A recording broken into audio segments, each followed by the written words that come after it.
ঠান্ডা থেকে যখন গরম পড়ে আর গরম থেকে যখন ঠান্ডা পড়ে আর যখন খুব গরমের মধ্যে বৃষ্টি হয়, এই ঘাম বসেও কিন্তু অনেক সময় সর্দি কাশি লেগে থাকে ঘরের বাচ্চাদের আর বয়স্ক মানুষদেরও। আর আমার ঘরেও সেরকমই, জানো তো, আমার মেয়ের আর আমার শাশুড়ির প্রচণ্ড কাশি হয়েছে। তো আমি কি করি, ডাক্তারের কাছে ছোটার আগে আমি আগে কিন্তু আমার রান্নাঘর আর উঠোনের দিকে তাকাই। কেন বলো তো?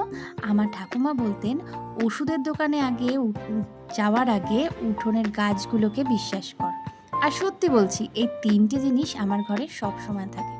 বাসক পাতা সে তো কফির জম, তাই না? তো লাল বাসক আমার বাড়িতেই আছে। আমার বাড়িতে আছে লাল বাসক পাতা, আর সাদা বাসকের থেকেও খুব ভালো, এটা কার্যকরী। বাসক গাছটা প্রায় সবার বাড়িতেই থাকে, তাই না? হ্যালো বন্ধুরা, আমি সঙ্গীতার সাইনিং রেনবো ব্লগ চ্যানেল থেকে নতুন একটা ব্লগ নিয়ে চলে এসেছি। তো আমার এই আজকে নতুন ব্লগে তোমাদেরকেও স্বাগত জানাই। তো দেখো, সকাল সকাল ঘুম থেকে উঠে আগে মেয়ের এত কাশি হয়েছে না, রাতে ঘুমোতে পারছে না, সেই জন্য এই টোটকাটা বানাতে চলে এসেছি। এটা একদম ঘরোয়া আর খুব ভালো টোটকাটা। আর আমার এতেই কিন্তু ছেলে মেয়ে সর্দি কাশি সেরে যায় অল্পের ওপর দিয়ে। ঠিক আছে, দেখো নিয়ে নিয়েছি 4-5টা মতো লাল বাসক আর তুলসী পাতা, যে তুলসী পাতা পুজোয় দিই আর কি, সেই তুলসী পাতা, সাদা তুলসী পাতা নিয়ে নিয়েছি। ভালো করে ধুয়ে নিয়ে নিলাম। ধুয়ে নিয়ে আর যে পাত্রে মানে 1 কাপ জল নিয়েছি, ফ্রেশ জল একদম, সেটাকে হাফ কাপ বানাবো। আর এই দেখো, আদা নিয়েছি, গোলমরিচ, দুটো লবঙ্গ নিয়েছি আর তেজপাতা। এই হচ্ছে আমার আজকে এর মধ্যেই দেবো, এই জলের মধ্যে। ঠিক আছে, এইগুলো দিয়ে ভালো করে ফোটাবো। ফুটিয়ে মানে হাফ কাপ করে হবে। আজকে আমার শাশুড়ি মারও প্রচণ্ড কাশি হয়েছে, আর এদিকে আমার মেয়েরও হয়েছে। তো আমি মাঝে মধ্যে সর্দি কাশি হলে কিন্তু এটা 3 দিন পর 3 দিন আমি এটা খাওয়াই, সকাল বিকেল করে, বুঝেছো? আর দেখো, ফোটার পর দেখো বন্ধুরা, তোমাদের দেখাই, কালারটা দেখেছো? পুরো মানে লিকার চায়ের মতো কালারটা আসবে। লাল বাসকে কিন্তু এই রঙটাই আসল। তো এই দুটো কাপ, মানে একটা কাপ আর গ্লাসের মধ্যে কিন্তু আমি এটা ঢেলে নিলাম। আর এই যে রয়ে গেল যেগুলো, এটা আরেকবার ফোটানো যাবে, মানে বিকেলের দিকে আবার জল দিয়ে ফুটিয়ে দেব। আর একটু উষুম উষুম হলে তখন কিন্তু মধু দেবে। একদম গরম অবস্থায় দেবে না। গরম অবস্থায় দিলে কিন্তু মধুর গুণাগুণ নষ্ট হয়ে যায়। উষুম উষুম হবে, তখন কিন্তু মধু মিশিয়ে একদম পান করতে হবে। তো এটা কিন্তু দিয়ে দিয়েছি, আমার মেয়েকে সুন্দরভাবে খেয়ে নিয়েছে, আর আমার শাশুড়ি মাকেও দিলাম, কেন ওনারও খুব কাশি হয়েছে প্রচণ্ড। তো এবার ঘরের মধ্যে চলে এসেছি।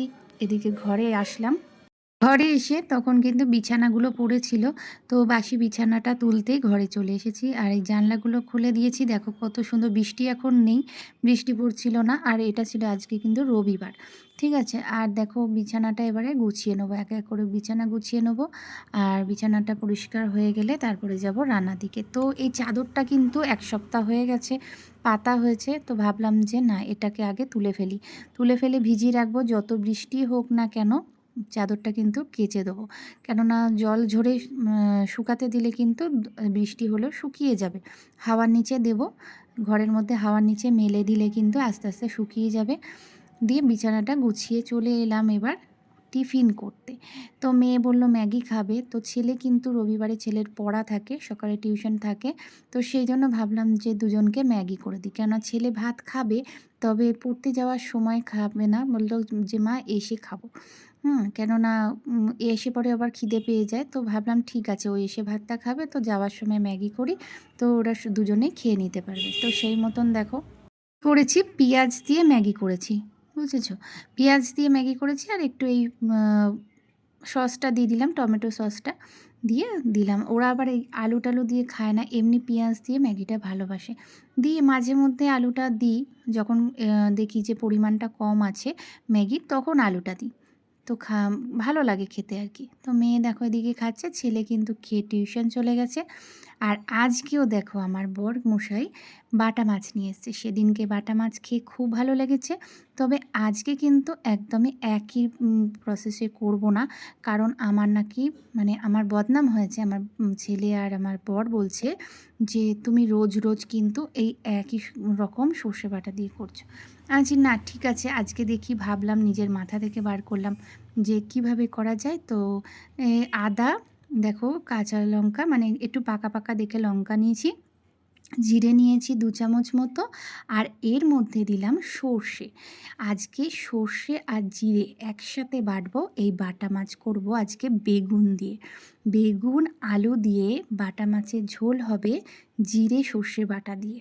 কেমন হবে বলো তো বন্ধুরা? হ্যাঁ, তোমরা কি কখনো খেয়েছো জিরে আর সর্ষে একসাথে বেটে? এটা আমার একদম সিক্রেট মশলা বলে আমার মনে হলো, কিন্তু খুব টেস্ট হয়েছে, খুব খুব টেস্টি হয়েছে। ঝটপট করে ফেলে কিন্তু একবার দেখে নিতে পারো যে ঝোলটা কেমন হয় এই যে জিরে আর সর্ষে বাটা দিয়ে। কালারটা দেখো কত সুন্দর আসছে, আর তেমনি কিন্তু একটা ঘন মানে থিকনেসটা হবে, জানো তো। শুধু জিরে আদা বাটা দিয়ে করলে একটু পাতলা টাইপের হয় ঝোলটা, খেতে হয়তো অনেক সময় আস্তে আস্তে গন্ধ লাগতে পারে বাটা মাছের, কিন্তু এই একটু সর্ষে দেবে, কালো সর্ষে দিয়ে করেছি আমি। তোমরা দিলে সাদা সর্ষে চাইলেও দিতে পারো, দিয়ে করবে, বেশ দারুণ হয়েছে খেতে, খুব সুস্বাদু। আর সরু সরু যে বেগুনগুলো, ওই সরু বেগুনগুলো দিয়ে করেছি, বুঝেছো বন্ধুরা। আর এবার আমার ঝোলটা ফুটে গেছে, আলু বেগুন সব মানে ভেজে দিয়ে দিয়েছি, তারপরে সিদ্ধ হয়ে গেছে আলুটা, সিদ্ধ হওয়ার পরে মাছটা দিয়ে দিলাম। ওফ, যা দারুণ হয়েছে না বন্ধুরা। আজকে কিন্তু আমি কিচ্ছু রান্না করিনি, জানো তো।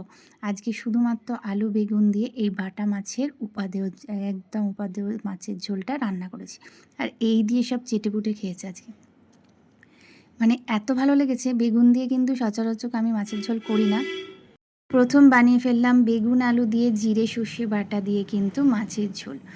তো চলো বন্ধুরা, তোমরা দেখো তো কেমন হয়েছে, তোমরা দেখে অবশ্যই জানিও কেমন হয়েছে আজ এই মাছের ঝোলটা। আর আমার ব্লগটা কেমন লাগলো তোমাদের, নিশ্চয়ই ভালো লেগেছে। আর যদি ভালো লেগে থাকে অবশ্যই একটু কমেন্ট করে জানাবে, ঠিক আছে। তো রান্না করে সেরে ফেললাম, সেরে কিন্তু একদম স্নান করে চলে এসেছি। স্নান সেরে এসে একদম এই ক্রিম একটু ময়শ্চারাইজারটা মাখি মুখের মধ্যে, মেখে একদম চুল টুল আঁচড়ে, হ্যাঁ, ফ্রেশ হয়ে নেব, নিয়ে তারপর সবাইকে খেতে দিয়ে দেবো।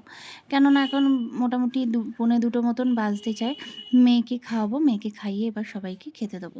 তো সেই মতনই দেখো সেরে ফেলছি। আর ভাবলাম কি, একটু ভেবেছিলাম আজকে একটু বেরোবো, আর আমার হাজব্যান্ডকেও বলেছিলাম, ও বলছিল যে ঠিক আছে চলো, আজকে তো সানডে, রান্নাবান্না সেরে নাও, খাওয়া দাওয়া করে একটু বিকেলের দিকে বেরোবো। কিন্তু না, বিকেলে তো এলো বৃষ্টি, তার মধ্যে কিন্তু শুয়ে আর ঘুমিয়ে পড়েছি, মাথাটাও একটু যন্ত্রণা করছিল, তো শুয়েছিলাম, শুয়ে পড়ে ঘুমিয়ে পড়েছি। আর কিন্তু মানে কি হলো, যাওয়া হয়নি। আর ঠিক আছে, ভাবলাম পরেই যাব, কেননা ভালো লাগছিল না ঠিক, তাই যাওয়া হয়নি। তো বন্ধুরা বলি একটা কথা, দেখো আপন মানুষ কাকে বলে? যারা কিন্তু সব সময়, দেখো ভালো মন্দ সব সময় পাশে থাকবে।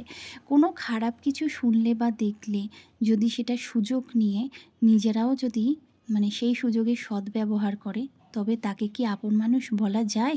নাকি মানে পরমাত্মীয়, আত্মীয় মানে পরমাত্মীয়, তাই তো। তো তাদের কি সেটা বলা যায় বলো তো? আর নাকি তাদের সাথে সেইভাবে মন খুলে আর কোনো দিন চলা যায়? না, আমার তো সেটা মনেই হয় না, কখনোই সেটা মনে হয় না। তো আপন মানুষ হতে গেলে আগে, সবার আগে কি করতে হবে বলো তো? আপন মানে সব কিছুতেই আপন হতে হবে, ভালো মন্দ সবেতেই আপন হয়ে চলতে হবে। মানে লোক দেখানো নয়, মন থেকে চলতে হবে, তবেই তুমি আপন হতে পারবে। রক্তের সম্পর্কই যে সব সম্পর্ক সেটা কখনোই নয়, বাইরের সম্পর্কও কিন্তু অনেক সময় আপন হয়। ঠিক বললাম তো? ভিডিওটা এই পর্যন্তই, ভালো লাগলে লাইক কমেন্ট শেয়ার করে দিও।